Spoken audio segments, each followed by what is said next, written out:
The fact that you can make a sonic boom with such simple materials is the reason why whips are such useful tools for working livestock, as well as just being fun to crack. It's almost as if you're shooting sonic booms from your fingertips. I'm going to share with you guys 4 tips that'll help you maximize the power of your whip and get the loudest sounding cracks possible. The first point that I want to make is that typically longer and heavier whips will crack louder than shorter and lighter whips. An extreme example of this I can give is this micro pocket snake whip versus this 11-foot bullwhip. Obviously this 11-foot bullwhip is going to crack a lot louder than this little micro snake whip.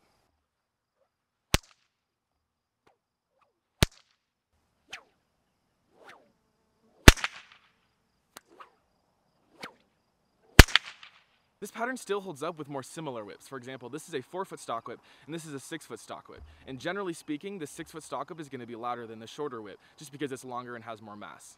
This is the 4-foot stock whip. And this is the 6-foot stock whip.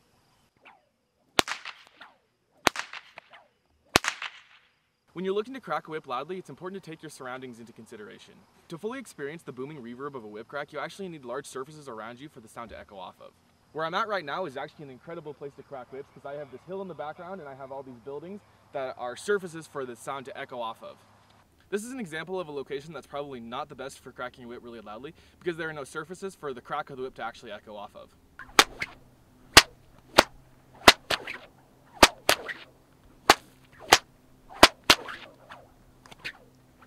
Once you've selected a long and heavy whip and gone to a very echoey location, the next thing you need to think about is what crack are you going to do.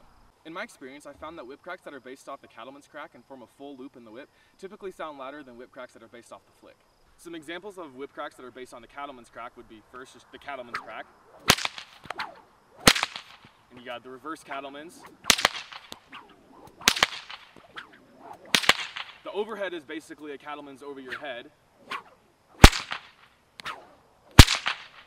I would also put the coachman's crack in a similar category.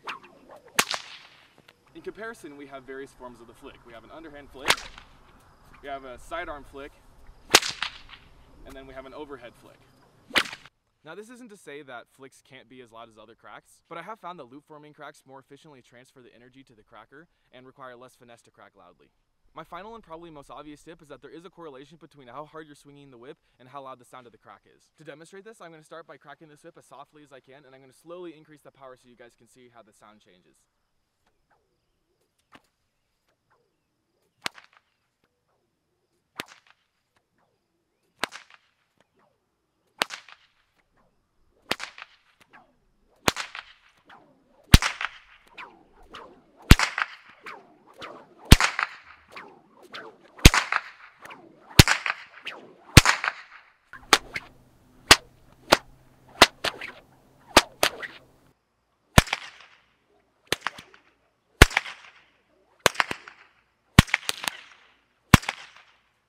If you made it this far, thanks so much for watching. Please like and subscribe and comment down below what video you'd like me to do next.